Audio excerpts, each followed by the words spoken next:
जिसने भारत के खिलाफ टैरिफ लगाकर भारतीय लोगों का जीवन बेहाल कर दिया है। जी हां दोस्तों, हम बात कर रहे हैं डोनाल्ड ट्रंप की। उनके एक फैसले ने दुनिया को हिलाकर रख दिया है, जो इतिहास में आपने कभी नहीं देखा होगा। वाशिंगटन की सड़कों पर अब लोग नहीं, सेना तैनात हो गई है। क्या अमेरिका में गृह युद्ध की तैयारी चल रही है?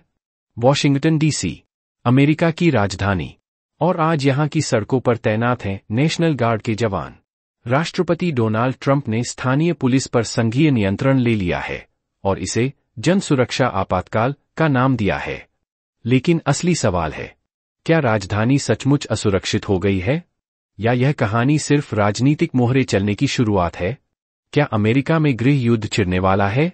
क्या डेमोक्रेटिक पार्टी चुप बैठेगी? दोस्तों, जरा ठंडे दिमाग से सोचिए। आधिकारिक आंकड़े कहते हैं हिंसक अपराध में 26% की गिरावट और कुल अपराध में 7% से 12% तक की कमी। तो फिर असली कहानी क्या है? ये एक सुरक्षा का मामला है या राजनीति का मास्टर स्ट्रोक?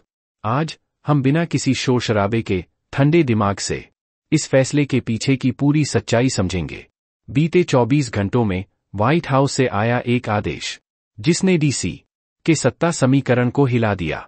ट्रंप ने कहा कि राजधानी में असुरक्षा और अपराध की स्थिति चिंताजनक है और इसलिए नेशनल गार्ड की तैनाती जरूरी है। लेकिन डीसी की मेयर म्यूरियल बाउजर और स्थानीय पुलिस के आंकड़े कुछ और कहते हैं। तो सवाल यह है, जब अपराध घट रहा है तो आपातकाल की जरूरत क्यों? विशेषज्ञ कहते हैं कि अपराध के आंकड़े सिर्फ संख्याएं नहीं, बल्कि संदर्भ के साथ देखे जाने चाहिए। साल दर साल तुलना में 2023 की तुलना में 2024 में डीसी ने हिंसक अपराधों पर नियंत्रण पाया। हां, कुछ इलाकों में चोरी और तोड़फोड़ की घटनाएं बढ़ी हैं, लेकिन समग्र स्थिति स्थिर है। तो फिर व्हाइट हाउस किस डेटा पर भरोसा कर रहा है? ट्रंप ने कहा, डीसी की सबसे बड़ी खासियत है, यह किसी राज्य का हिस्सा नहीं है। इसका मतलब है कि राष्ट्रपति के पास यहां सीधे हस्तक्षेप करने की संवैधानिक शक्ति है, लेकिन स्थानीय प्रशासन इसे लोकतांत्रिक अधिकारों में दखल मान रहा है। मेयर बाउजर ने कहा, हमारे पास अपनी पुलिस है, हमारे पास आंकड़े हैं और हमें अपनी राजधानी की सुरक्षा संभालने की क्षमता है।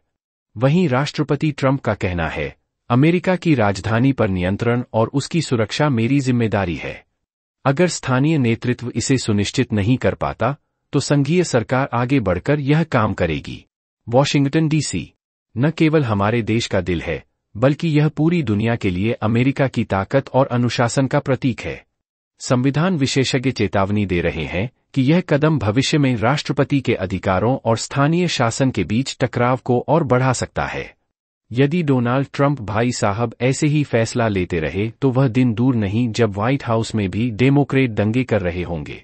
पहले से सभी सांसद ट्रंप से नाराज है, इसीलिए ट्रंप का तख्तापलट भी हो सकता है। यह वही डोनाल्ड ट्रंप है जिसने भारत के खिलाफ टैरिफ लगाया। आज देखिए उनका हाल भी कहीं ऐसा ही ना हो जाए। ट्रंप समर्थकों का मानना है कि राष्ट्रपति कानून और व्यवस्था के सख्त रुख पर डटे हैं, जो उनकी पहचान है। विरोधियों का कहना है कि यह एक डर फैलाने की रणनीति है, ताकि जनता को लगे कि देश असुरक्षित है और सख्त कदम जरूरी हैं। इतिहास में भी नेताओं ने सुरक्षा के मुद्दों पर अपनी राजनीतिक पकड़ मजबूत की है, लेकिन सवाल यह है कि इसका असर लोकतंत्र और नागरिक स्वतंत्रताओं पर कितना पड़ेगा।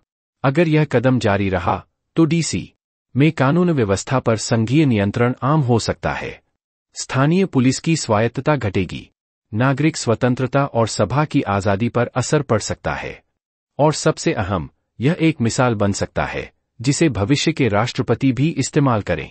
इससे राजधानी के स्थानीय नेताओं का प्रभाव कमजोर हो सकता है। तो तस्वीर साफ है, एक तरफ हैं घटते अपराध के आधिकारिक आंकड़े, दूसरी तरफ है व्हाइट हाउस की आपातकाल की घोषणा। सवाल सिर्फ इतना नहीं कि कौन सही है और कौन गलत, सवाल यह है कि यह कदम देश की लोकतांत्रिक संरचना को किस दिशा में ले जाएगा। अगले हफ्तों में यह देखना होगा कि क्या यह सिर्फ एक अस्थायी फैसला है या फिर एक नए राजनीतिक दौर की शुरुआत। अभी के लिए वॉशिंगटन डीसी में सड़कों पर जवान हैं और सत्ता के गलियारों में तनाव भी। वैसे दोस्तों, आपका इस बारे में क्या विचार है? क्या अमेरिका में है गृह युद्ध शुरू होने वाला है? क्या डोनाल्ड ट्रंप का तख्तापलट हो जाएगा? अपना कमेंट जरूर करें। धन्यवाद।